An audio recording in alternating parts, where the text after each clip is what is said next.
ఓం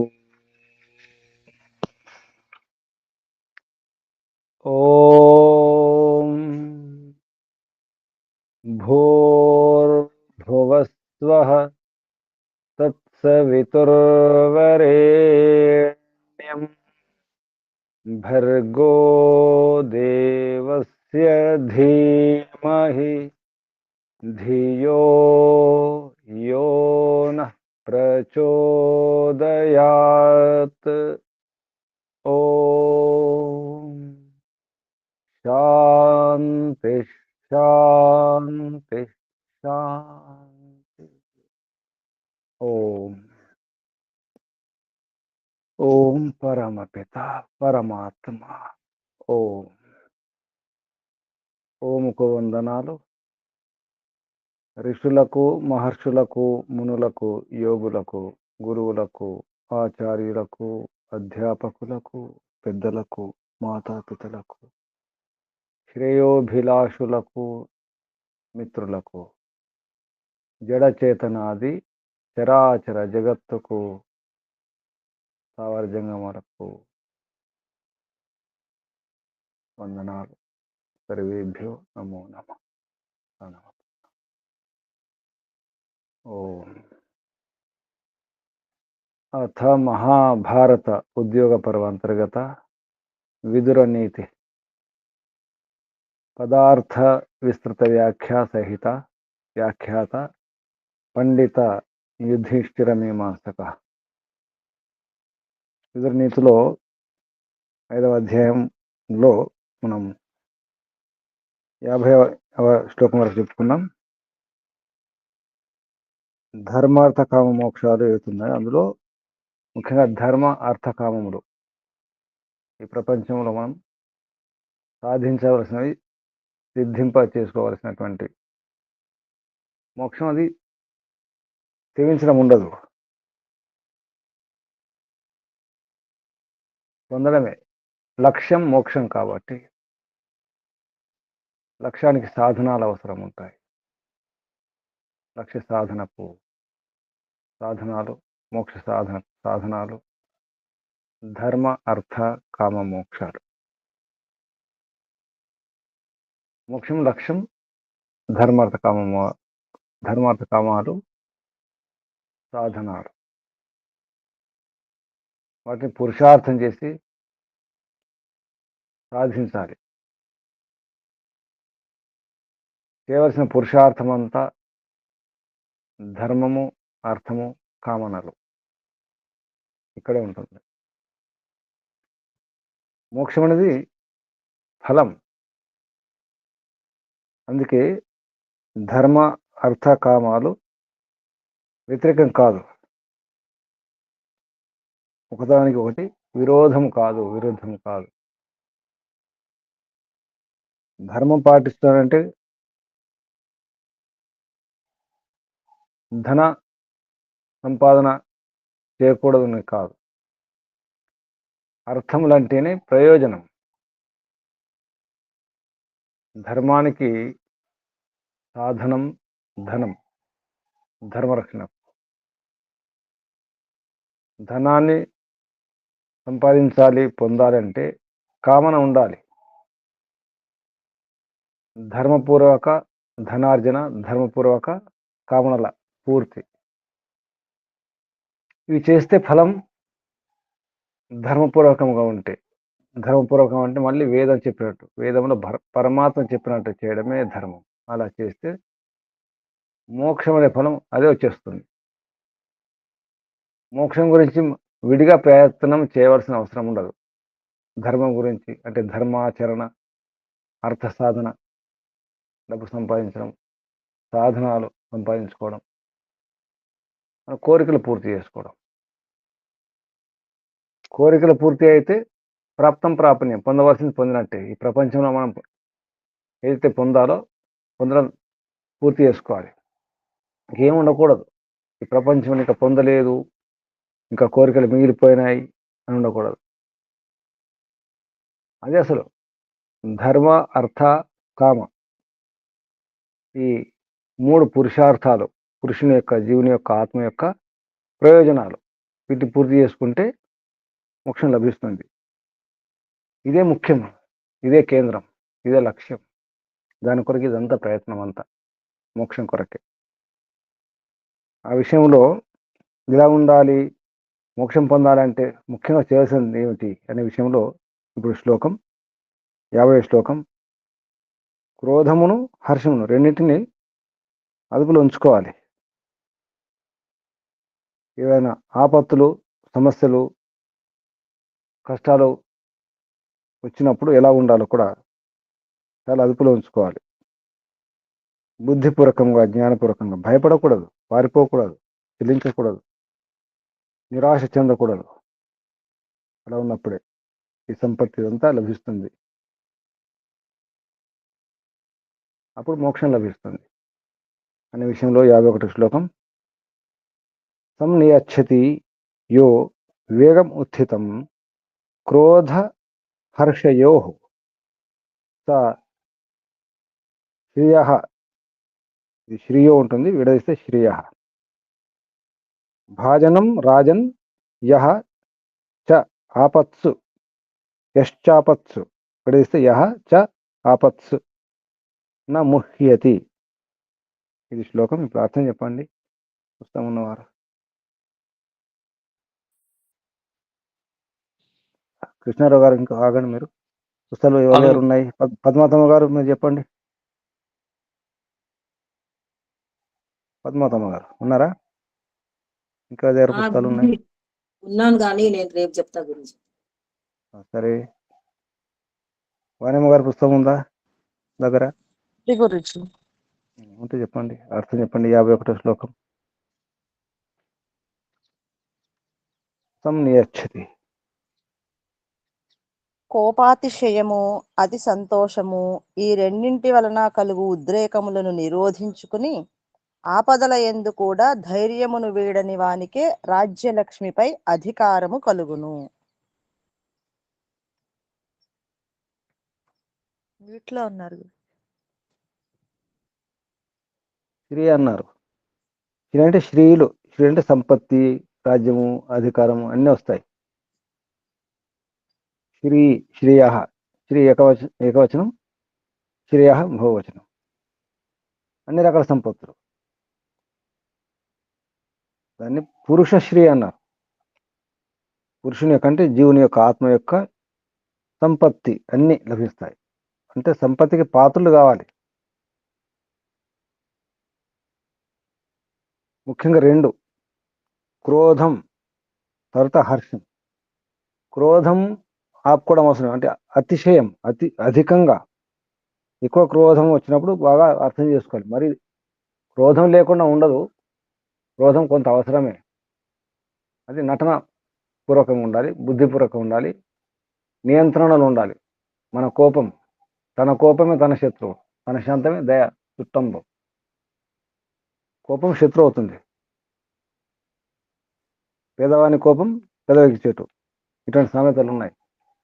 కోపం కొంతవరకే మంచిది, అధికంగా కోపం ఉండడం మంచిది కాదు. అలాగే ఎక్కువగా సంతోషం ఉండడం, అధిక హర్షం, అతిశయ హర్షం, దాన్ని కూడా అదుపులో ఉంచుకోవాలి. అలాగే ఆపదల్లో భయపడకూడదు, అది ముఖ్యం. మోహం పొందకూడదు, భయపడకూడదు. మనకు ఎక్కువ సంతోషం కలిగినప్పుడు మోహంలో కూడా ఉంటాం, అంటే బుద్ధి పనిచేయదు. సంతోషం ఎక్కువైనప్పుడు ఒక్కోసారి బుద్ధి పనిచేయదు. ఏం చేస్తున్నామో సంతోషంలో కూడా కొందరు ప్రాణాలు పోగొట్టుకుంటారు. ఎక్కువ సంతోషమే కూడా గుండె ఆగిపోతుంది.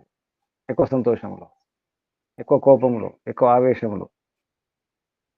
అదుపులో ఉంచుకున్న వానికి అన్నీ లభిస్తాయి అని చెప్పడం జరిగింది.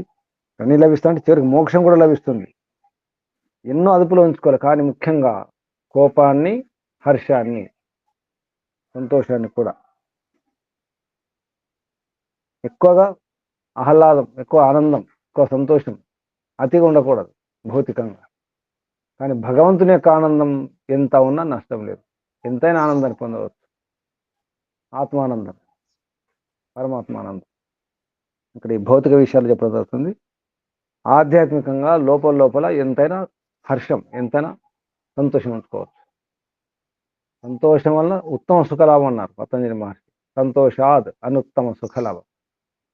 మనం ఇక ఉపమానం లేని అనుత్తమ ఉత్తమోత్తమ అన్నమాట సుఖము లాభం కలుగుతుంది. అనుత్తమ సుఖలాభం. సంతోషాద్ అనుత్తమ సుఖలాభ. ఇది భౌతిక వ్యవహారం చెప్పడం జరుగుతుంది. ఇక్కడ పని చేయాలి మనం. సాధన అవసరం ఉంది. కోపం వచ్చినప్పుడు తెలుస్తుంది ఎవరికైనా, ఆ కోపం వచ్చింది, కోపం వస్తుంది, కోపం రాబోతుంది. సరే, వచ్చిన తర్వాత కోపం వచ్చింది, అయిపోయింది, ఏదో అనేసాం, కొట్టేశాం, తిట్టేశాం. ఎప్పుడు తెలుస్తుంది? ముందు తెలుస్తుంది ఆ కోపం? రాబోతుంది, వస్తుంది, వచ్చేసింది, అయిపోయింది. తెలిసిందా ఎవరికైనా? ఎప్పుడు తెలుస్తుంది? ఎప్పుడు తెలుస్తుంది? ఈరోజు ప్రయత్నం చేయండి. వారిని తిట్టేసి కనీసం అంత అయిపోయాకనే తెలుస్తుందా? అంత అయిపోయింది, కోపగించుకున్నాం, తిట్టేశాం, కొట్టేశాం, అంత అయిపోయింది, గొడవలు అయిపోయాయి, పోలీస్ కేసులు కోర్టు కేసులు అయ్యాయి. అయినా తెలిసిందా? కోపం మంచిది కాదు, కోపం రాకూడదు, కోపాన్ని అదుపులో ఉంచుకోండి అనిపించిందా? ఇంకా ద్వేషం పెరిగిందా? చూసుకోవాలి. మామూలు వ్యక్తులు అయితే ద్వేషం పెంచుకుంటారు. కొట్టుకోవడం, తిట్టుకోవడం అయిపోయింది, పోలీస్ కేసులు అయినాయి, జైలు శిక్ష అయింది, మరి జైలు నుంచి వచ్చాడు, చంపేశాడు. అంతకుముందు కొట్టాడు, ఇప్పుడు చంపేశాడు. ప్రపంచంలో ఇలా జరుగుతాయి. ఇందులో తూతు మేమే అంటారు. తూతు మేమంటే నీవు నేను, నీవు నేమంటారు. తూతు అంటే నీవు, మైమ అంటే నేను, తూతు మైమై, తూతు మేమే అంటారు. అంటే నీవు అంటే నీవా నేనా అని చెప్పేసి, నీవు అలా, నేను ఇలా అని చెప్పేసి అది పెరిగిపోతుంది. మాట పెరిగిపోయి గొడవలు, తిట్టుకోవడాలు, కొట్టుకోవడాలు, తర్వాత చివరికి చంపుకోవడాలు. ఎక్కడ దారి తీసింది ఇప్పుడు? అటువంటి వారికి మోక్షం వస్తుందా? మోక్షం రాదు. అందుకే అదుపులో ఉంచుకోవాలి, తెలియాలి కనీసం. సరే, కోపం అంటే మనకు అర్థమవుతుంది. సంతోషం తెలుస్తుందా? సంతోషం రాబోతుంది, సంతోషం వస్తుంది, సంతోషం ఉన్నాం, రకరకాల ఎగురు దూకి పడిపోయి కాళ్ళు ఎరుగొట్టుకున్నాం. కొందరు ఇప్పుడు గాలిపటాలు ఎగిరేస్తుంటారు పిల్లలు, ఎగిరేసి పడిపోతుంటారు, వెనక్కి వెళ్ళి ముందుకెళ్ళి అటు. ఇప్పుడు ఉండదు, మత్తులో ఉంటారు, సంతోషం ఎక్కువ. ఇటువంటి ఎన్నో ఉదాహరణలు ఉన్నాయి. సంతోషం ఎక్కువై గుండెకి చనిపోయిన వాళ్ళు, సంతోషం ఎక్కువై రకరకాల సమస్యలు తీసుకున్నారు. సంతోషంలో మాట ఇచ్చి, సంతోషంలో సంతకాలు జరుగుతున్నాయా? సంతోషంతో ఇటువంటి అనుభవం ఉన్నాయి ఎవరికైనా? సంతోషం తప్పు చేయడం, సంతోషంలో మాట ఇవ్వడం, సరే ఇచ్చేసాను పో, వస్తాను, సంతోషం ఎక్కువ వస్తానని చెప్పేస్తాం. అసలు వెళ్ళడానికి వీలేదు, టైం లేదు, మర్చిపోతాం. ఇంట్లో పని అంతా మర్చిపోయి సంతోషంలో మాట ఇచ్చేస్తాం, సంతోషంలో వస్తువులు కూడా ఇచ్చేస్తాం, సంతోషంలో ఎన్నో ఇచ్చేస్తాం. ఇట్లాంటి తప్పులు చేస్తున్నారా? చూసుకోండి, పరీక్షించుకోండి. తర్వాత 52వ శ్లోకం నుంచి బలాల గురించి, ఏ బలం గొప్పదో చెప్తున్నారు. 52వ శ్లోకం. బలం పంచవేదం, 5 రకాల బలాలు ఉంటాయి. బలం పంచవేదం నిత్యం పురుషాణం నిబోధ మే యత్తు బాహుబలం నామ కనిష్టం బలముచ్యతే. మే, నా నుండి, నిబోధ తెలుసుకోండి అంటున్నారు. తెలుసుకోండి, నా నుండి తెలుసుకోండి. మే నిబోధ, మే నా నుండి తెలుసుకోండి. అర్థం చెప్పండి. బలం పంచవిధం నిత్యం. ఓ రాజా, మీకు శుభమగుగాక. పురుషులకుండు బలము 5 విధములుగానున్నది, సావధానుడవై వినుము. 5 రకాల బలాలు ఉంటాయి. అందులో ఏ బలం? హీన బలం, నీచ బలం, కనిష్ట బలం. కనిష్టం ఏది? బాహుబలం. భుజబలం, శరీరంలో భుజాలు, శరీరం చూసుకుని నాకు బలం ఉంది, ఇంకేది అవసరం లేదు, ధనం అవసరం లేదు, ఏ బంధువులు అవసరం లేదు, ఏది అవసరం లేదు అని చెప్పేసి కొందరు ఉంటారు. శరీరాన్ని బాగా పెంచేసుకుంటారు, దేనికైనా సిద్ధంగా ఉంటారు, ఏమైనా లెక్క చేయరు ఇక శరీరం చూసుకుంటూ. అదేం బలం? అది బాహుబలం. కనిష్టం బాహుబలం నామ బాహుబలం అని పేరున్నటువంటి ఏది ఉందో అది కనిష్టం, అన్నిటికంటే నీచ బలం, హీన బలం, బలముచ్యతే అని అనబడుతుంది. తర్వాత బలం చూడండి 53వ శ్లోకంలో అమాత్యలాభో భద్రం తే ద్వితీయం బలముచ్యతే తృతీయ ధన లాభం తు బలం ఆహుర్ మనీషిణ.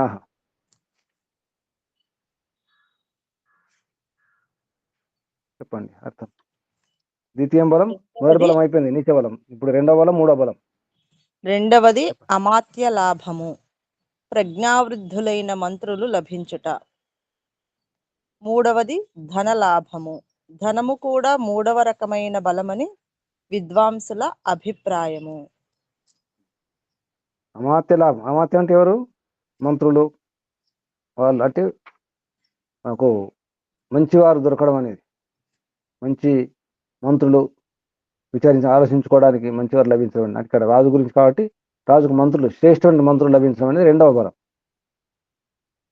అంటే మనము 1 2 3 4 5 అనుకుంటే ఐదవ బలం కింద చెప్తున్నారు, కింది బలం నీచ బలం బాహుబలం అన్నారు. దాని తర్వాత నాలుగో బలం అంటే కింది నుంచి అది అమాత్య బలం. తర్వాత మూడవది ధనబలం, తృతీయం ధనలాభం, సో బలం ఆహుర్ మనీషిన. ఇవి బల, ఈ రకంగా ఆహు అంటే అంటారు ఎవరు? మనీషిన, గొప్పవారు, తెలిసిన వారు అంటారు. తర్వాత బలం 54వ శ్లోకంలో బలం గురించి చెప్తున్నారు. ఇది నాలుగో బలం. ఏ బలం అది? యత్తు అస్య, యత్తు అస్య, యత్తు అస్య, యత్తు అస్య, యత్తు అస్య. చెప్పండి అమ్మా. యత్వన్య అనుంది గురించి, ఇక్కడ యత్వస్య అన్నాడు. యత్తు అస్య అన్య కాదు, యత్తు అస్య. సహజం రాజన్ పితృపైతామహం బలం ఆభిజాత బలం నామ తచ్చతుర్థం బలం స్మృతం. ఆ దీర్ఘ కాదమ్మా, హర్షం, అభిజాత, అభిజాత బలం. ఆభి అని ఆ పడింది. దీర్ఘం లేదు, దీర్ఘం లేదు, అభిజాత బలం.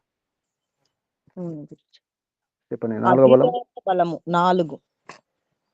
తండ్రి తాతల నుండి లభించిన అభిజాత్యము అంటే రాజవంశమును జన్మించినందున సంక్రమించిన రాజ్యాదులు, వారసత్వం అన్నమాట. అదే బలం అది నాలుగో బలం. అంటే అభిజాత అంటే పుట్టుకతో వచ్చేటువంటి, తాతముతో సంపాదించి ఉంటుంది. అభిజాత అంటే పుట్టడం వలన, ఆ వంశంలో ఆ కుటుంబంలో పుట్టడం వల్ల లభిస్తాయి కదా. ఇది చతుర్థ బలం. చతుర్థ బలం అంటే రెండవది అనమాట, అంటే శ్రేష్టం కాదు, ఇంకా రెండవ శ్రేణి. ఇంకా ప్రథమ శ్రేణి ఏంటో చెప్తున్నారు కింద లాస్ట్ది, ఐదవ బలం, అది ప్రథమ బలం.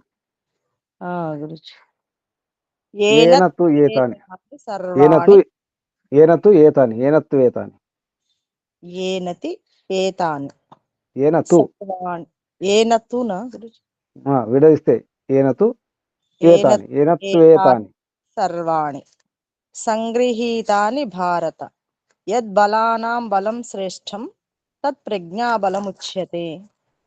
ఇది అసలు బలం. ఇది చెప్పండి. ప్రజ్ఞాబలము అన్ని బలములలో శ్రేష్టమైనది. ఈ ప్రజ్ఞాబలము ఈ బుద్ధి బలము వలననే పై బలములన్నీయు సంపాదించుటకు వీలగును. వీటిలో ఉత్తరోత్తరము శ్రేష్టము. బాహుబలము కంటే అమాత్య బలము, దానికంటే ధనబలము, దానికంటే అభిజాత్య బలము, దానికంటే బుద్ధి బలము శ్రేష్టము. ముద్రా రాక్షస నాటకములో మన సైనికులు చాలా మంది శత్రుపక్షములో చేరినారన్న సందేశమునకు జవాబుగా చాణక్యుడు అన్నమాట. ఎందరు వెళ్ళినా పర్వాలేదు కానీ నాలోనున్న బుద్ధిస్తు మమ, నా బుద్ధి సరిగా ఉంటే అందరినీ ఇటు మళ్లించగలను. బుద్ధి మా అఘం అంటే మళ్ళీ నా బుద్ధి పోకుండా ఉంటే చాలు, నా బుద్ధి ఉంటే చాలు, నా బుద్ధి ఉంటే చాలు.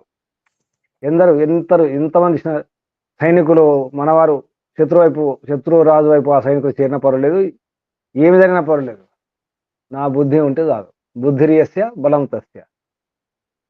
ఇప్పుడు గమనించండి, అసలు ప్రపంచంలో బుద్ధి బలం పనిచేస్తుందా ఈ ఆయుధాలు, అస్త్రశస్త్రాలు, ధనము ఏ బలం పనిచేస్తుంది ప్రపంచంలో ఇప్పుడు కూడా? సరే, ఇంట్లో కూడా, బయట కూడా, సమాజంలో, రాజకీయంగా ఏ బలం పనిచేస్తుంది? బుద్ధి బలమే గురుజీ. సరే, కోర్టులో కేసు బుద్ధి బలం. గెలవాలంటే ఏ బలం పనిచేస్తుంది? కేసు కోర్టులో ఉంది, మనం డబ్బు ఇవ్వడానికి సిద్ధంగా ఉన్నాం, అన్ని సిద్ధంగా ఉన్నాం, కానీ చివరికి ఏం గెలుస్తుంది? న్యాయం గెలుస్తుంది. ఈ కోర్టు కాకపోతే హైకోర్టు, హైకోర్టు కాకపోతే సుప్రీంకోర్టు. చివరికి ఏది గెలుస్తుంది?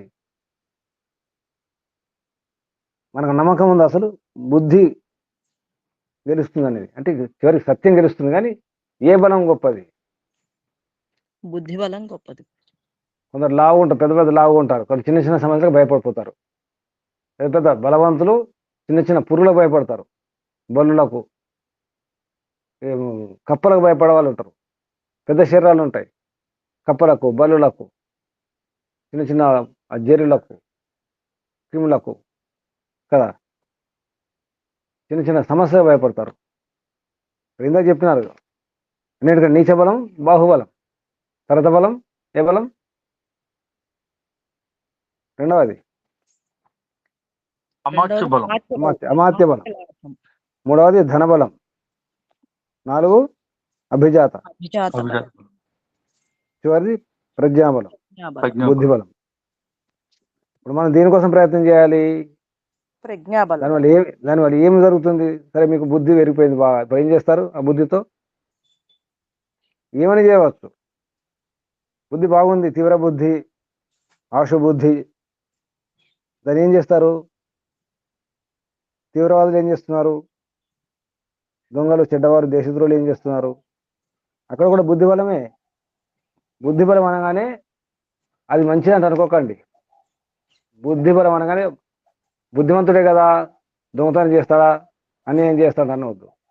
బుద్ధిమంతులే నిజానికి ఎక్కువ అన్యాయం చేసేది ఎవరు? ప్రపంచంలో ఎక్కువ మోసం చేసేది ఎవరు?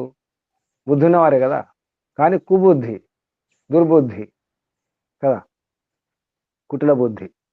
మంచి బుద్ధి ఉండాలి, సుబుద్ధి ఉండాలి. బుద్ధి కొరకు ప్రయత్నం చేయాలి ఎప్పుడు కానీ. మీరెవరైనా బుద్ధి కొరకు ప్రార్థన చేస్తున్నారా? బుద్ధి కొరకు చేస్తున్నాం గురుజీ. పరమాత్మ ఏం ప్రార్థిస్తున్నారు? ఆత్మనివేదన ఏం అడుగుతున్నారు? గాయత్రి మంత్రం ద్వారా బుద్ధిని కోరుతున్నాం గురుజీ. గాయత్రి మంత్రం ద్వారా ధియో యోనః ప్రచోదయ. గాయత్రి మంత్రం ఒకటి, మరొక మంత్రం, ఇంకొక మంత్రం చెప్పండి. ఓం యా మేధాం దేవగణః యా మేధాం దేవగణః పితరశ్చోపాసతే తయా మాం అద్య నన్ను ఇప్పుడే మేధావి నమ్ముకోరు, నన్ను మేధం చేయండి. మేధ అంటే ఏంటి? మేధ అన్న బుద్ధి అని ఒకటేనా? ప్రజ్ఞా మేధ అన్న బుద్ధి. బుద్ధి మేధ అంటే ప్రజ్ఞ, ప్రజ్ఞా బుద్ధి, సామర్థ్యము కాదు. కాదా బుద్ధి? మేధ అంటే తొందరగా గ్రహించే బుద్ధి అంటే దాన్ని ఒక్కసారి అంటాం మేధ బుద్ధి కావాలి. సూక్ష్మ బుద్ధి. తొందరగా అర్థం చేయాలి. మేధ అంటే ఆశు బుద్ధి అంటారు, తొందరగా అర్థం చేసుకునే బుద్ధి అనమాట, వెంటనే అర్థమైపోతుంది. దాన్ని మేధ బుద్ధి అంటారు. మేధ బుద్ధి ఒకటి కాదు, తొందరగా అర్థం చేసుకుని తొందరగా అర్థమైపోతుంది అంతే.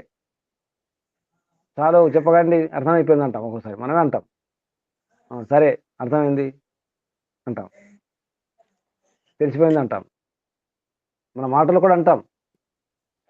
ఇది అంటే అర్థమైపోయింది కదా. మేధావులు అంటారు గురుజీ. అమ్మా మేధావులు. మేధావులు. కానీ మేధావులు కూడా ఉంటాయి, మేధావులు కూడా ఉంటాయి, మేధావులు కూడా ఉంటాయి, మేధావులు కూడా ఉంటారు, మేధావులు కూడా ఉంటాయి కొన్ని. అయితే మనకు కావాల్సింది మేధా బుద్ధి కావాలి. ఆ బుద్ధితో తొందర అర్థం చేసుకునే బుద్ధి కావాలి. అది యా మేధ. గాయత్రి మంత్రంలో బుద్ధి మంచి మార్గం ఉన్నాడు, మంచి బుద్ధి కావాలి. ధియో యోనః ప్రచోదయాత్. ప్రకృష్టంగా మంచి మార్గం. అక్కడ ప్రేరణ, ప్రచోదయాత్ అంటే ప్రేరణ ఉండాలి అనమాట. భగవంతుని కోరుకుంటున్నాం, నా బుద్ధి అక్కడ మహర్షి రాస్తారు, ఉత్తమ గుణ కర్మ స్వభావాలలో ప్రేరేపించుగాక. బుద్ధి ఎలా ఉండాలి? ఉత్తమ గుణ కర్మ స్వభావాల్లో పనిచేయాలి, అక్కడ ప్రేరణ ఉండాలి. ఈ ప్రయోగం చేస్తుండండి బుద్ధితో. ఇప్పుడు గొడవలు వచ్చినప్పుడు, సమస్య ఉన్నప్పుడు, వివాదాలు ఉన్నప్పుడు, అర్థం కానప్పుడు మీరు ఏం చేస్తున్నారు? దేని వాడుకుంటున్నారు? దేని వాడుకుంటున్నారు? ఒక సమస్య వచ్చింది అనుకోండి, ఊర్లో కానీ, భూమి తగాదాలు, ఏదో ఒకటి, ఇంట్లో కానీ బయట కానీ, అప్పుడు ఏం చేస్తున్నారు? బుద్ధినే వాడుకుంటాం. బుద్ధిని వాడుకుంటాను గురుజీ. ఎలా వాడుకుంటున్నారు? ఎలా ఆలోచన వాడుతున్నారు? ఆ సమస్యను బట్టి ఏం చేయాలనేది. నోటితో మాట్లాడుకుంటూ గొడవలు పెట్టుకుంటా, మీరు ఒకటంటే నేను ఒకటి, నేను ఒకటంటే మీరు ఒకటి అనుకుంటా. అలా కాదు. ఎప్పుడైతే బుద్ధిని వాడతామో మౌనం అయిపోతాం. మీరు బాగా గుర్తుంచుకోండి, బుద్ధిని వాడుతున్నామంటే మనం మాట్లాడకూడదు. ఇక ఏమి తిట్టకుండా, ఏం చేయకుండా బుద్ధిని వాడాలి, సమస్య పరిష్కారం చేసుకోవాలి. గమనించండి, బుద్ధిమంతుడు ఎక్కువ మాట్లాడడం ఉండదు. మాట్లాడుతున్నాం అంటే బుద్ధిని వాడట్లేదు అని అర్థం. ఇక అసలు మాటలకు ద్వారా అంటే ఒకసారి మాటల ద్వారా కూడా సమస్యలు పరిష్కారం అవుతాయి. సామరస్యపూర్వకంగా మాట్లాడుకోవడం వల్ల, చర్చల ద్వారా కూడా సమస్యలు దూరం అవుతాయి. అది కాకుండా ఉంటే మాట్లాడరు, ఏం చేయరు. అప్పుడు ఏం చేస్తావు? గొడవలే, తిట్టుకోవడం ఉండదు, ఇక కొట్టుకోవడమే. ఏది నీచం ఇప్పుడు? బాహుబలం అనేది నీచం. భుజబలం చూపిస్తున్నాం కదా, శరీరంతో కొట్టుకుంటున్నాం, అది నీచం. కొంతవరకు నయం మాటల ద్వారా, కానీ అవి చర్చల వరకే మంచిది. చర్చలు మళ్ళీ అందరూ గొడవలు పెట్టుకుంటారు. రండి కూర్చొని మాట్లాడుతుంటాం, అక్కడ మళ్ళీ మాట పెరిగిపోయి గొడవలు మొదలవుతాయి, తిట్టుకోవడం అవుతుంది, కొట్టుకోవడం అవుతుంది. ఇదంతా ఏది అవసరం లేదండి. కొట్టుకోవడం అవసరం లేదు, తిట్టుకోవడం అవసరం లేదు. సరిగ్గా బుద్ధి వాడితే, గమనించండి, బుద్ధి వాడితే ఏమవుతుంది? సమస్య పరిష్కారం అవుతుంది. మౌనం. మహాభారతంలో కృష్ణుడు చేసింది ఏమిటి? చాణక్యుడు చేసింది ఏమిటి? గమనించండి, ఎవరైతే బుద్ధితో ప్రయత్నం చేశారో వారు ఎక్కువ మాట్లాడలేదు, ఎక్కువ మాట్లాడడం అవసరం ఉండదు. ఇది ప్రయోగం చేయండి. నేను చాలా ప్రయోగం చేసినాను, అందుకే చెప్తున్నాను.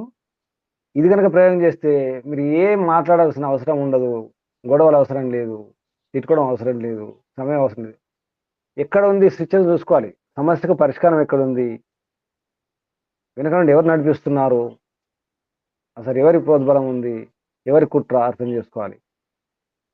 అది ఏదైనా సమస్య కావచ్చు, దానికి ఒక స్విచ్ ఉంటుంది, ఆ స్విచ్ని పట్టుకోవాలి. రాజకీయ నాయకులు బుద్ధిమంతులైన రాజకీయ నాయకులు పనిచేస్తారు. మామూలుగా ఈ గల్లీ లీడర్లు ఉంటారు, అక్కడక్కడ చిన్న చిన్న కార్యకర్తలు లాంటి వాళ్ళు. గమనించండి, కార్యకర్తలు కొట్టుకుంటారా, నాయకులు కొట్టుకుంటున్నారా? కార్యకర్తలే కొట్టుకుంటున్నారు. నాయకులు కొట్టుకోరు ఎందుకు? మంచి నాయకులు అసలు మాట ఒక నోటి నుంచి ఒక దురుసు మాట కూడా రాదు, ఒక కటువచనం కూడా రాదు. మంచి నాయకుడు అయితే ఏం చేయాలో చేసేస్తారు అంతే. ఇది మనం కృష్ణుడి నుంచి, చాణక్యుడి నుంచి నేర్చుకోవాలి, బుద్ధితో సమస్యలు పరిష్కారం చేసుకోవడం అనేది. తర్వాత శ్లోకం చూడండి, 56. మహతే లేదమ్మా, మహతే యహ అపకారాయ యోపకారాయ, మహతే యహ అపకారాయ నరస్య ప్రభవేత్ నరః. చెప్పండి.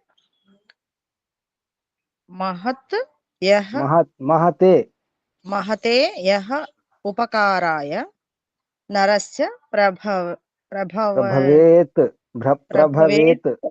నరః తేన వైరం సమాసజ్య దూరస్థః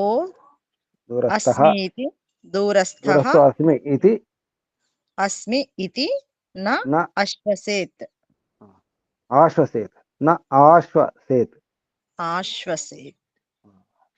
కష్టమే గురుజీ విడదీయటం.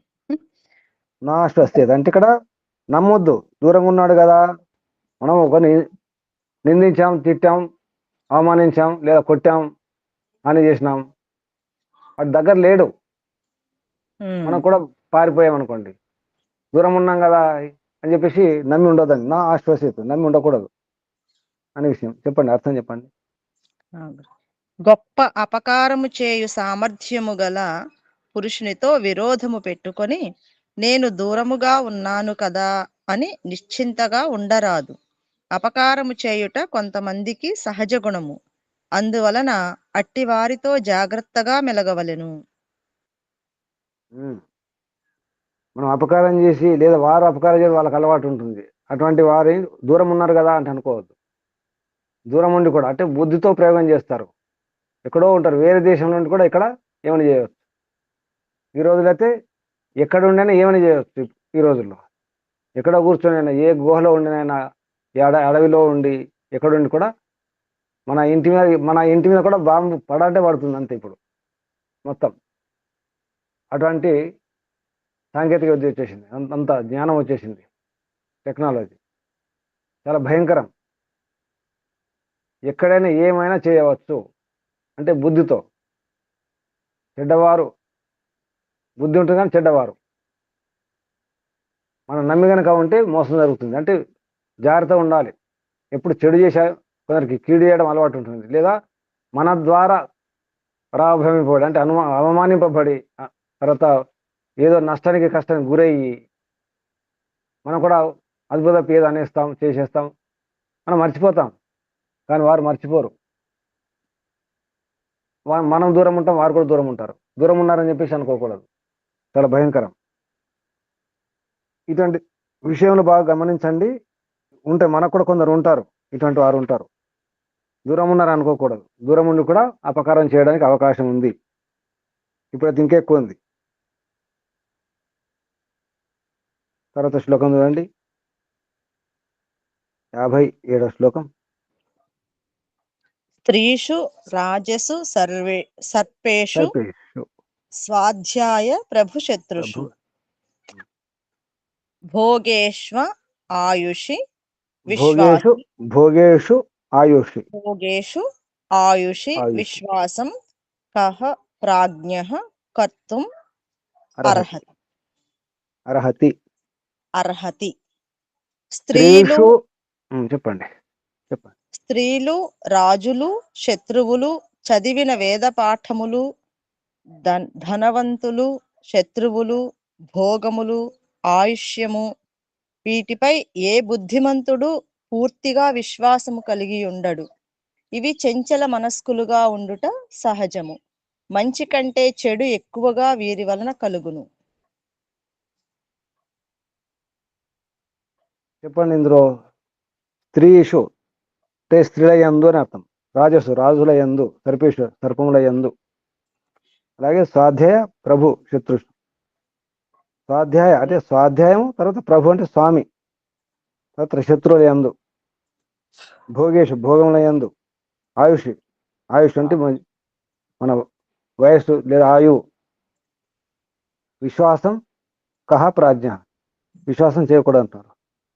బుద్ధిమంతుడు కహ ప్రాజ్ఞ ఎవడు బుద్ధిమంతుడు?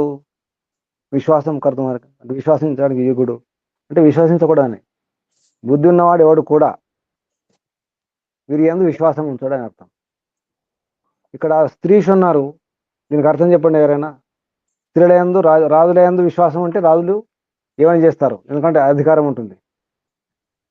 రాజు తలుచుకుంటే సమేత చెప్పండి, రాజు తలుచుకుంటే ఏదైనా చేస్తాను. కొరడ దెబ్బలు కరువా? రాజు తలుచుకుంటే కొరడ దెబ్బలు కొదవ ఉండదు. ఇక ఎన్ని కావాలి మీకు? రాజు తలుచుకుంటే కొరడ దెబ్బలు కొదవ ఉండదు. ఎన్ని కావాలి కొరడ దెబ్బలు? రాజు తలుచుకుంటే ఎన్నైనా కొరడ దెబ్బలు. అలాగే సర్పాల యందు, పాముల యందు. స్వాధ్యాయం అన్నారు ఇక్కడ. స్వాధ్యాయం ఎందుకన్నారు? స్వాధ్యాయం తర్వాత ప్రభువులు శత్రుల యందు, ప్రభు శత్రు.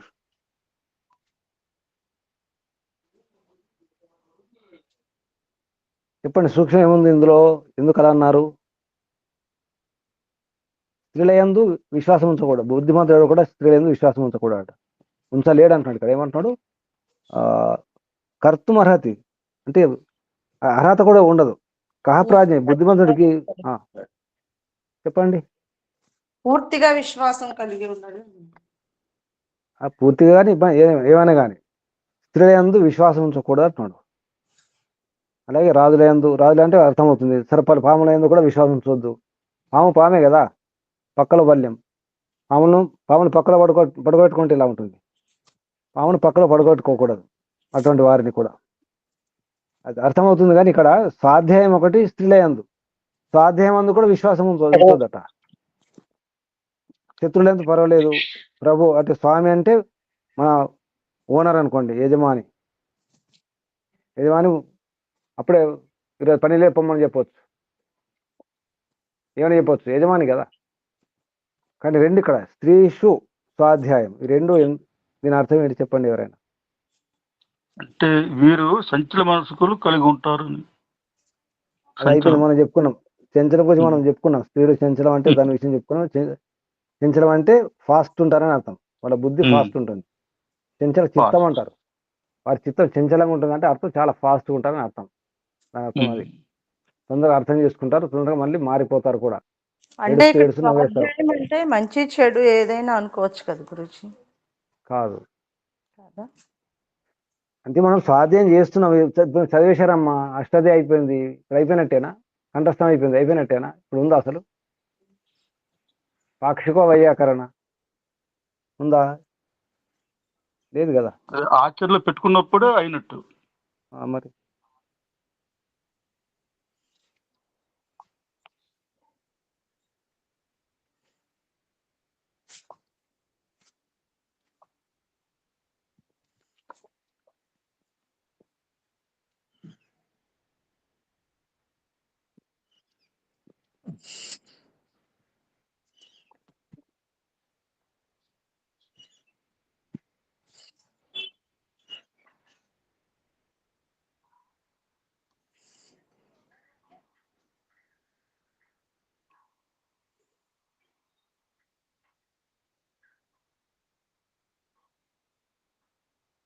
ఇది వేదానికి విరుద్ధమేమో అని అనిపిస్తుంది. వినిపిస్తుందా ఓం? వినిపిస్తుంది గురుజీ, వినిపిస్తుంది. ఇప్పుడు వినిపించి గురుజీ వినిపిస్తుందా? వినిపిస్తుంది గురుజీ. స్వాధ్యాయం అందు కూడా విశ్వాసం ఉంచకూడదు బుద్ధిమంతుడు. చెప్పండి. ఆ స్త్రీలయందు అయిపోయిందా? సమాధానం వచ్చేసిందా? స్త్రీలయందు విశ్వాసం ఉంచకూడదు. ఇది నింద కదా మరి, ఎవరికైనా తల్లులను నిందించినట్టు కదా. అవును. అక్కడ వేదంలో అయితే వాళ్ళ స్త్రీకి ప్రాధాన్యత ఇవ్వాలి, పవిత్రంగా చూడాలి, విశ్వాసం ఉంచాలని ఉంది. ఇక్కడ విరుద్ధంగా అనిపిస్తుంది. అంటే ఈ పక్షపాతం అన్నమాట విదురుడు. స్త్రీ వ్యతిరేక అన్నమాట. గురుజీ ఇప్పుడు అంటే దీనికి పొంతన ఉంటది లేదు, కానీ పుస్తకం ఎవరికి ఇచ్చినా వస్తుందని నమ్మకం లేదు. ఒక స్త్రీ కూడా వేరే దగ్గరికి వెళ్తే తిరిగి తను స్వస్థలానికి వస్తుందో రాదో తెలియదు అన్న దాని మీద ఆ రకంగా విశ్వాసం ఉండకూడదు అనే విషయం వచ్చిందేమో అని అనిపిస్తుంది. అది కాదు, స్త్రీలందు విశ్వాసం ఎందుకు ఉంచకూడదు గురుజీ? చెప్పండి. స్త్రీ నోట్లో మాట రాగదనా గురుజీ? విశ్వాసం ఉంటుంది, అందుకని విశ్వాసం ఉండకూడదా? మాట ఆగదు. మాట రాగదు, దాగవు. పట్టపగలు చుక్కలు కూడా చూపించగలరండి వాళ్ళు. స్వర్గాన్ని చూపించగలరు, నరకాన్ని చూపించగలరు. ఎవరు? స్త్రీలు. అలాగా కలిస్తే మొత్తం భూమండలం అంతా. మహిళా లోకం చెప్పండి. మాతృశక్తి లేవండి. మాతృశక్తి లేవండి. మాతృశక్తి అనుకోండి మరి, అయినా మరి అక్కడ విదురుడు అంత దీనికి అడిగాడు, లోపలికి గుచ్చి వెళ్ళవలసి వస్తుంది అంతే. మాతృశక్తి లేవండి. ఆలోచించండి, దీని సమాధానం రేపు చెప్పండి, మీకు వదిలేస్తున్నాను. అలాగే స్వాధ్యాయం విషయం కూడా ఆలోచించండి. స్వాధ్యాయం గురించి చెప్పాను కదా, పాక్షిక వైయాకరణ చదువుకున్నారు, కంఠస్థం చేసుకున్నారు, అది ఉంటుందా? ఇప్పుడు ఎన్నో గ్రంథాలు, సాహిత్యం చదివేశాం, స్వాధ్యాయం చేశాం, ఉందా? అదంతా ఉందా? చేసుకొని ఆచరించాలి గురించి అవసరం. అందుకే స్వాధ్యాయం అందు విశ్వాసం ఉంచకూడదు అంటే అర్థం అది. అదే స్వాధ్యాయం చేసాం, ఇప్పుడు చదివేశాము, వేదం వచ్చేసింది అని. ఇప్పుడు దర్శనాలు గుర్తున్నాయా? అసలు దర్శనాలు మనం పూర్తి చేసుకున్నామా? గుర్తుందా అసలు? అది ఒక కళ అయిపోయిందా? ఉపనిషత్తులు అయిపోయాయా? వినేసాం. వేసామా? చదివి వేసామా? వినేసాం. ఇవన్నీ వేసామా? అయిపోయిందా? అయిపోయాయి. దర్శనాలు అయిపోయాయి. అయిపోయాయి. అయిపోయాయి. చదివేశాం. గురుజీ ఇప్పుడు స్వాధ్యాయం అంటే ఆర్ష స్వాధ్యాయమా అనార్ష స్వాధ్యాయమా అందులో ఏదని మీరు ఏ స్వాధ్యం అంటే అర్థం మంచిదే. అధ్యాయం స్వాధ్యం లేదా శ్రీ అధ్యయనం అంటే సు ఉంది, అందులో సు ఉంది కదా, స్వాధ్యం అంటే సు ఉంది. స్వాధ్యయనం లేదా స్వీయ తన గురించి తెలుసుకోవడం కూడా స్వాధ్యాయమే. తెలుసుకోవడం స్వీయ. ఇక్కడ స్వాధ్యం అంటే శాస్త్రం లేదు, ఆర్షానార్ష ఏదైనా శాస్త్రం తీసుకోండి. మనం అధ్యయనం చేసామని చెప్పేసి అలా మనము ఉండిపోకూడదు. ఇంతమంది చదువుకున్నాం కదా, కంఠస్థం అయిపోయింది కదా. ఇప్పుడు చిన్నప్పుడు ఎన్నో కంఠస్థం చేసి అన్నీ ఉన్నాయా, ఎన్నో పద్య శ్లోకాలు అవి ఇవి ఎన్నో చదివేశాం కదా, చదివి వేసేసాం. దాని అర్థం అదనమాట, స్వాధ్యాయం అయిపోయింది, చదివేశాను కదా. మీ అనుభవం చెప్పండి. ఇప్పుడు ఎన్నో చదివారు కదా, దర్శనం కూడా పూర్తి చేసుకున్నాం, ఉపనిషత్తు పూర్తి చేసుకున్నాం, మనుస్మృతి పూర్తి అయిపోయింది. నేను గుర్తుకొస్తున్నాయా? నమ్మకం ఉందా? ఇప్పుడు మీరు కనుక నమ్మి ఉంటే మీరు మోసపోయినట్టే కదా. స్వాధ్యాయం అయిపోయింది కదా, స్వాధ్యాయం క్లాసు తరగతులు కూడా అయిపోయాయి, మాట్లాడుకున్నాం, అన్నీ అయిపోయినాయి కదా. పరీక్షలు కూడా రాశారు మీరు కొన్ని దర్శనాలకు, పరీక్షలు కూడా రాశారు కదా. మరి ఉన్నాయా? ఉన్నాయా మరి ఇప్పుడు? అందుకే స్వాధ్యాయం నమ్మకండి. అందుకే స్వాధ్యాయం నమ్మకండి. మరి ఏం చేయాలి? మళ్ళీ పునశ్చరణ చేయాలి. మళ్ళీ పునశ్చరణ చేస్తుంది. ఆవృత్తి చేయండి, మళ్ళీ చూసుకోండి అని అర్థం. అంటే స్వాధ్యాయం చేసి నమ్మకండి అని అర్థం. బుద్ధిమంతుడు నమ్మడు. కహ ప్రాజ్ఞ కర్తుం అర్హతి. ఏ ప్రాజ్ఞుడు, ఏ బుద్ధిమంతుడు ఇలా చేస్తాడు? నమ్ముతాడు, నమ్మడు. అలాగే స్త్రీల యందు సమాధానం రేపు చెప్తారా గురూజీ? ఇప్పుడు స్త్రీల కంటే పురుషుడికి శారీరక బలం ఎక్కువ ఉంటది కాబట్టి ఏదైనా ఒక యుద్ధానికి స్త్రీలకు అప్పచెప్పి మీరు యుద్ధం చేయండి అని చెప్పితే వాళ్ళు యుద్ధంలో గెలవలేను కాబట్టి ఆ రకంగా విశ్వాసం వాళ్ళ మీద ఉండకూడదు అనేది అనిపిస్తుంది. సరే, రేపటి దాకా ఆలోచించుకోండి ఏ విషయంలో అన్నారో. ఇప్పుడు విదురుని అడగండి.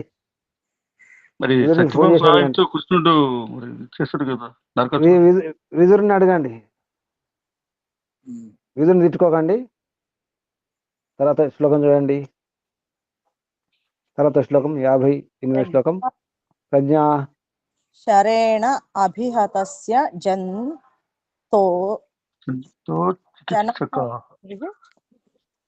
జంతోశ్చికిత్సకాః సంతి న చౌషధాని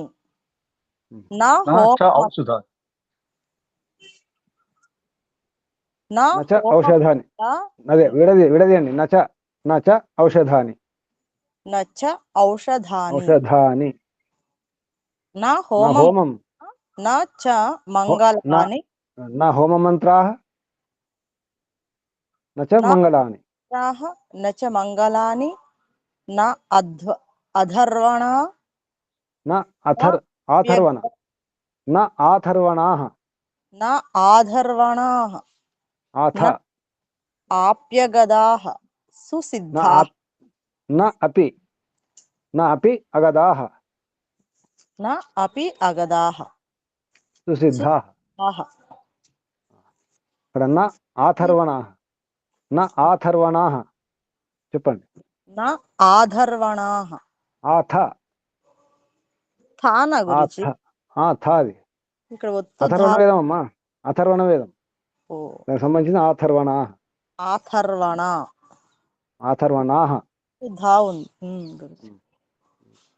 బుద్ధి అను బాణముతో గాయపడిన వానికి చికిత్స చేయుటకు ఔషధములు లేవు, వైద్యులు లేరు. హోమ మంత్రములు, యజ్ఞ యాగాది శుభకర్మలు పనికిరావు.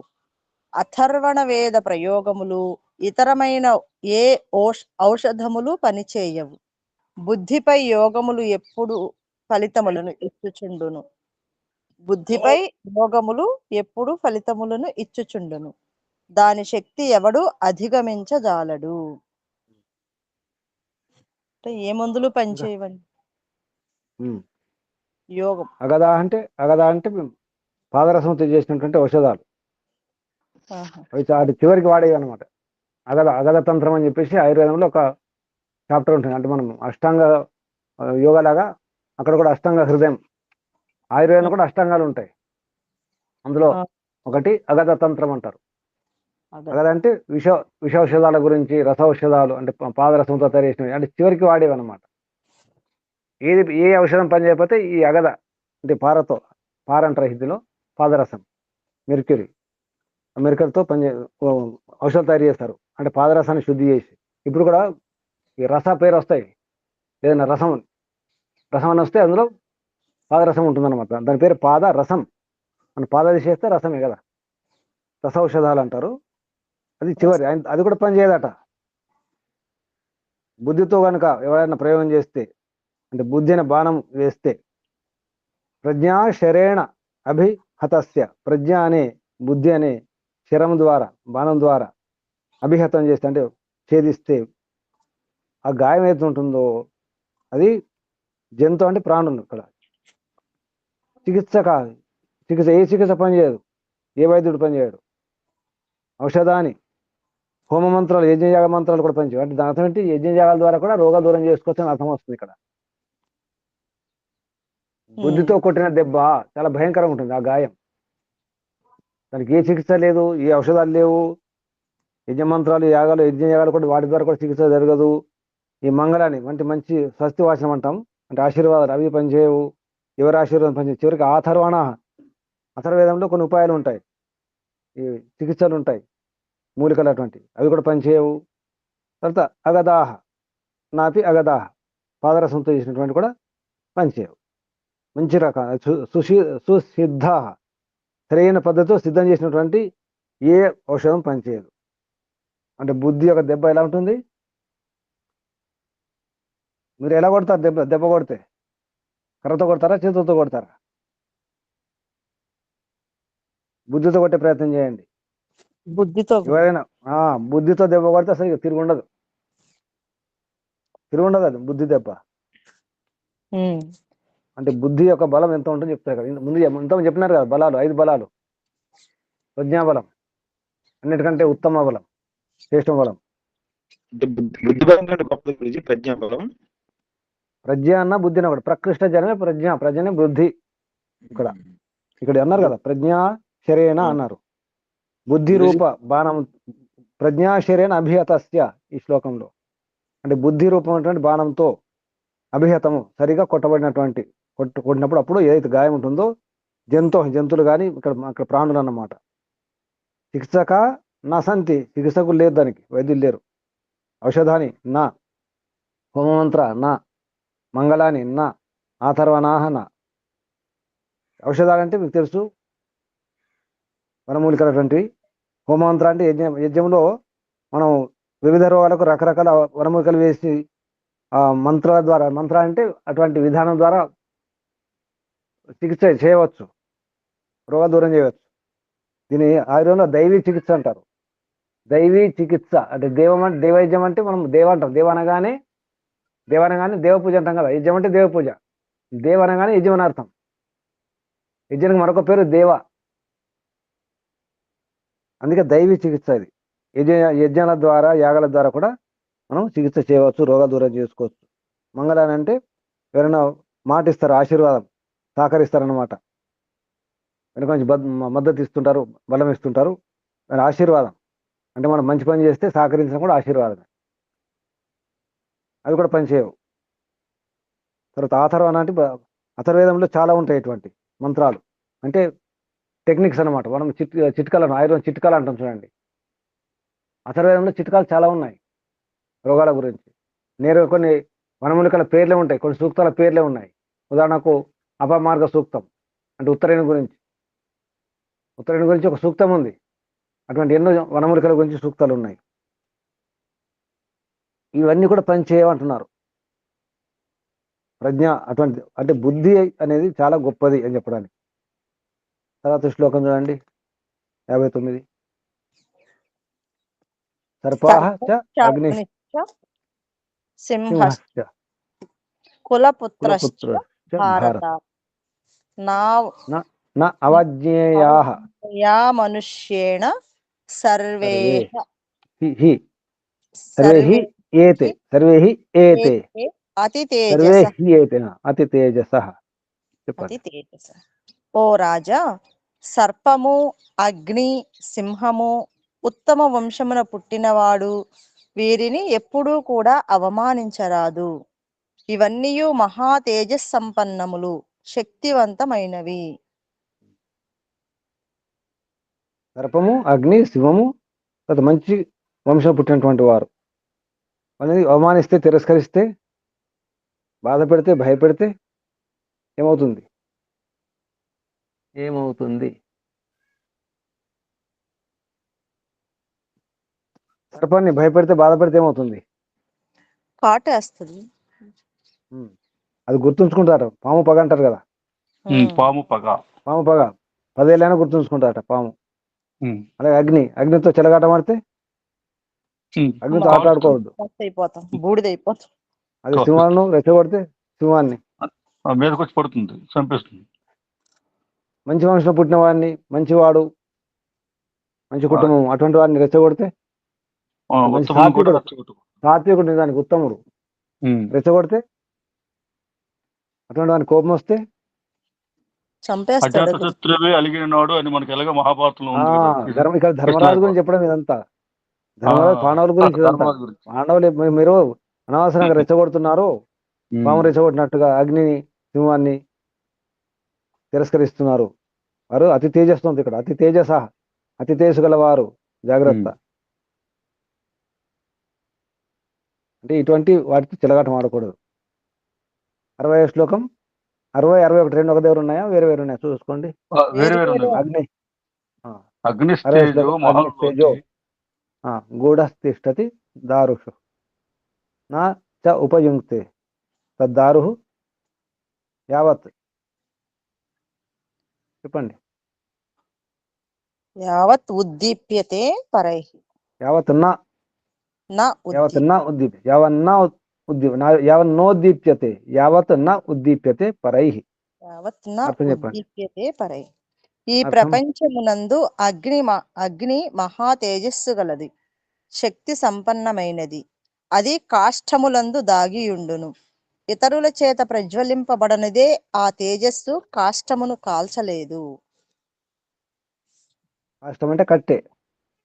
ఆ, మనం కట్టె అంటే షాదేసేస్తే కట్టె, కాష్ట, కాషట, షాదేసేస్తే కాఠ, కట్టె. మన కట్టె అనే శబ్దం సంస్కృతమే, వికృతం. కర్రలో అగ్ని కనిపిస్తుందా? కనిపించదు. అది రాపిడైతే అడవిలో కార్చిచ్చు ఉంటుంది. పేరు విన్నారా? కార్చిచ్చు అంటే కార్చిచ్చు అగ్ని. అదే అడవిలో గాలికి రాపిడి, ఎండిపోయిన 2 కొమ్మలు అనుకోండి, కర్రలు రాపిడికి అటు ఇటు ఘర్షణ జరిగి అగ్గి పుట్టింది, కార్చిస్తాడు. మొత్తం అడవికి మంటలు అంటుకుంటాయి. అక్కడ ఎవరు ఉండరు నిజానికి. అమెరికాలోని దేశంలో చాలా జరుగుతుంటాయి ఇటువంటి. అది కార్చిచ్చు, భయంకరం, చాలా తేజస్సుంటుంది. అలాగే చెప్తా. తర్వాత 61 శ్లోకం చూడండి. ఇక్కడ ఎవరి గురించి చెప్తున్నారు గమనించండి. ఇక్కడ కర్రాల్లో అగ్ని కనిపించట్లేదు. రాపిడి చేస్తే అగ్ని పుడుతుంది. మీరు ఎవరు రాపిడి చేస్తున్నారు? పాండవులను. అగ్ని పుట్టింది అనుకోండి, రాపిడి చేయకండి అని చెప్పడం. 61 శ్లోకం చూడండి. స ఏవ ఖలు దారుభ్యో యదా, 2 కలిపి చెప్పినట్టున్నారు కదా మా అర్థం. నిర్మత్య దీప్యతే తద్దారు చ వనం అన్యాన్ నిర్దహతి ఆశు. ఆశు అంటే వెంటనే, లేదంటే ఎటువంటి దయ లేకుండా, లేకుంటే నిష్ఠూరంగా, ఎటువంటి ఉండదు. అక్కడ సంకోచం ఉండదు. నిర్దహతి ఆశు వెంటనే, తేజస్సుతో. భారత కొయ్యకు రాపిడి వలన ఏర్పడిన అగ్ని తన తేజస్సుతో తాను పుట్టిన కొయ్యను, వనములను, వాటి చుట్టూ గల సర్వ వస్తువులను దగ్ధము చేయును. ఇప్పుడు కౌరవ పాండవులు రాపిడి చేసుకుంటే ఘర్షణ ఏమైంది? మహాభారత యుద్ధం జరిగింది. ఇప్పుడు ఏం జరిగింది? అదే జరిగింది కదా. మొత్తం వాళ్ళు పోయారు, వారితో పాటు ఏదో ఋషులు, మహర్షులు, విద్వాంసులు పోయారు. ఏం జరుగుతుంది? ఎంత భయంకర పరిస్థితి చూడండి. ఇన్ని మతాలు, ఇన్ని సంప్రదాయాలు, ఇన్ని గొడవలు, ఇన్ని దేశాలు, ఆ దేశాలకు సరిహద్దులు, దానికి ఆయుధాలు, అస్త్రశస్త్రాలు, సైనికులు, ఎంత వ్యర్థం. ప్రపంచం అంతా ఒక దేశం ఉంటే ఒకసారి ఊహించుకోండి, ప్రపంచం అంతా ఒకే దేశం, సైన్యం అవసరమా? లోపల హాయిగా అవసరం. లోపల కట్- దొంగలు, దోపిడీదారులు నాయ- లేకుండా పోలీసులు లాంటి వాళ్ళు ఉంటే సరిపోతుంది. కానీ సరిహద్దుల్లో సైన్యం అవసరమా? ప్రపంచం అంతా ఒకే దేశం కదా. అవసరం లేదు గురుజీ. అప్పుడు వేరే వేరే గ్రహం నుంచి ఎవరు వస్తారనుకుంటే అప్పుడు అవసరం. వేరే గ్రహం నుంచి సైనికులు వస్తారు, వేరే శత్రువులు వస్తారంటే అప్పుడు ఇక గ్రహాంతర వాసుల యుద్ధం అన్నమాట కదా. అవును. అంటే ఇక ఈ ఊహకు మనకు అనిపిస్తుంది, సాధ్యమా అనిపిస్తుంది. కానీ ఒకప్పుడు సాధ్యమే. ఒకప్పుడు అలాగే ఉండేది కదా, ఒకే మతం, అంతా ఒకటే దేశం, ప్రపంచం అంతా ఒకే దేశం, ఒక ఊరు, ఒకే విధానం, ఒకే రాజు, ఒకే చట్టం, ఒకే రాజ్యాంగం. ఒకసారి ఊహించుకోండి ఎలా ఉంటుందో. అలా ఉంటే ఎలా ఉంటుంది? నిర్భయంగా ఉంటుంది, ఏ భయం ఉండదు.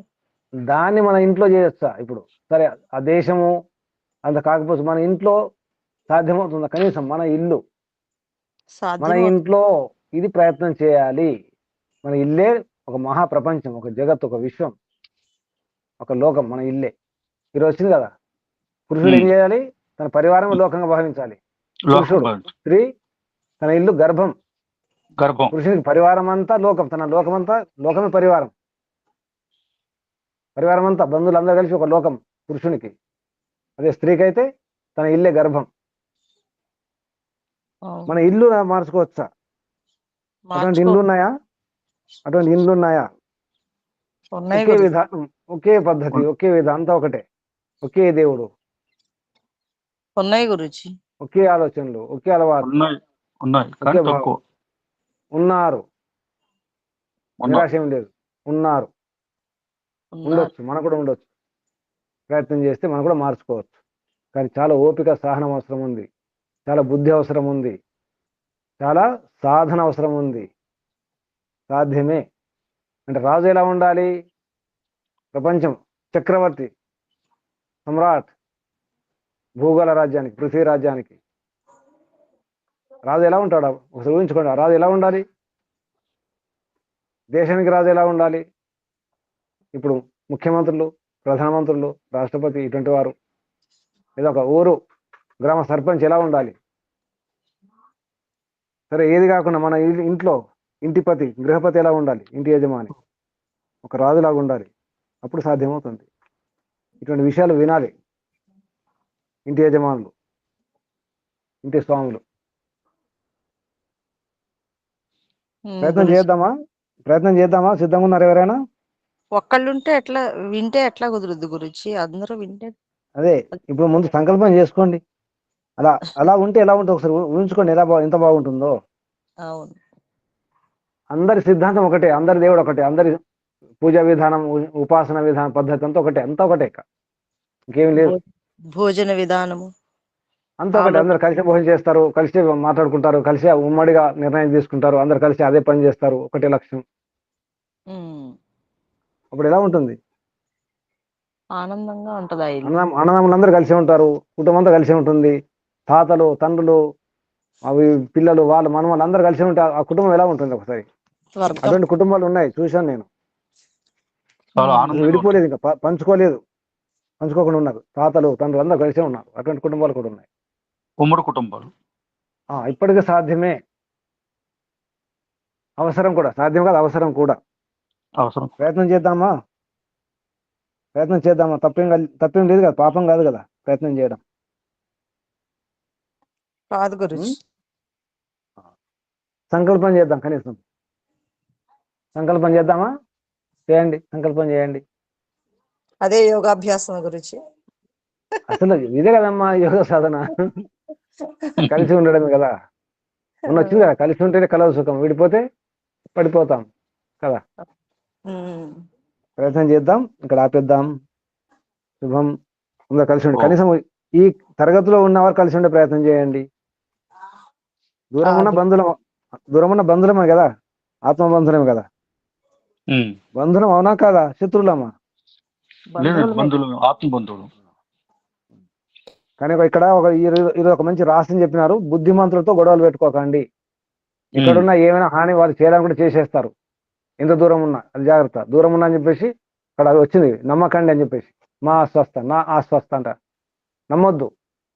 ఒక బుద్ధిమంతులతో మనం గొడవ పెట్టుకున్నామంటే చాలా జాగ్రత్త ఉండాల్సి వస్తుంది. Silent killers. అదేంటి కదమ్మా, ఇప్పుడు బుద్ధిమంతుల చేతులు చాలా దూరం ఉంటాయి, చాలా పెద్దవి ఉంటాయి చేతులు.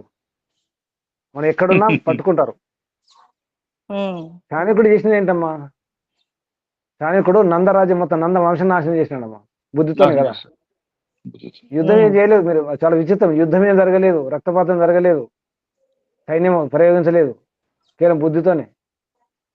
వాడు ధననందుడు ఉంటాడు కదా, అంతే, మొత్తం అన్నయ్య పని వెళ్ళిపోతాడు. అలా అంటే బుద్ధి ఉంటే అలా ఉంటుంది. చాణక్యుడు ఎవరిని, అలెగ్జాండరా, ఎవరిని,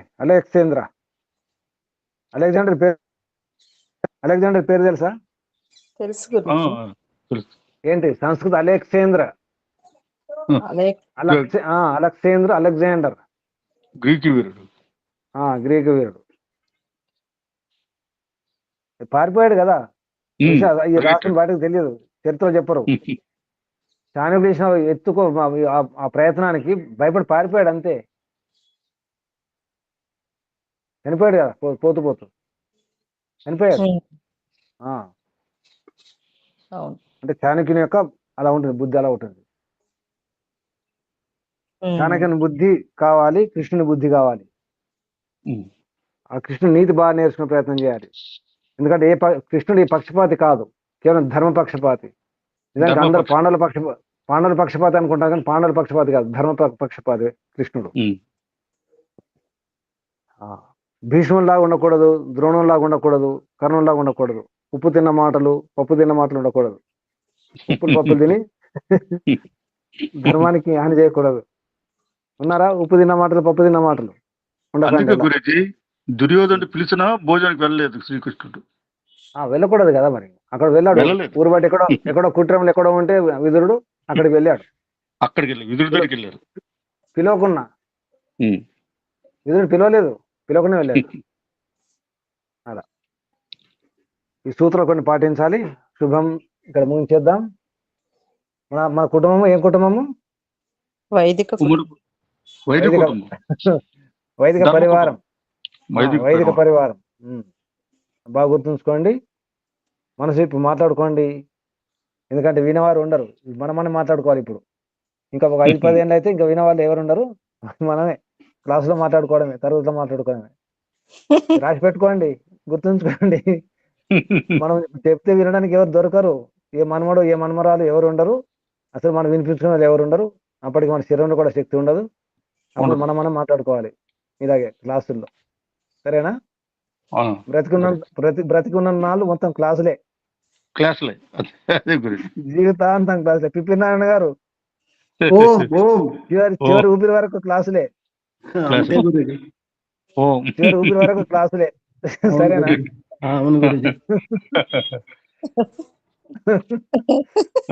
ఇందులోనే ఆనందాన్ని ఎదుర్కొంటున్నాం గురుజీ. చివరి పోయేటప్పుడు కూడా క్లాసు వింటూ పోదాం. సరేనా? అలా చేద్దాం గురుజీ. వింటూ పోతే సంతోషమే గురుజీ. క్లాసులు వింటూ రోజు క్లాసులు వింటూ మీరు అన్నారు కదా ఒకప్పుడు, ఏమన్నారు గుర్తుందా మీకు? ఎప్పుడు నాన్న గారు అన్నారు ఒకప్పుడు, ఎప్పుడవుతుంది యోగదర్శనం, ఎప్పుడవుతుంది చనిపోయిన గుర్తుందా? గుర్తుంది గురుజీ, గుర్తుంది. మీ మాట సత్యం కాబోతుంది. ఇక విడిచిపెట్టేది లేదు. సండే లేదు, మండే లేదు, పండుగ లేదు, యాత్రలు లేవు, అన్ని ప్రతిరోజు క్లాసులే. బాగుంది కదా? ఇలాగ నవ్వుతూ వెళ్ళిపోవాలి. సరేనా?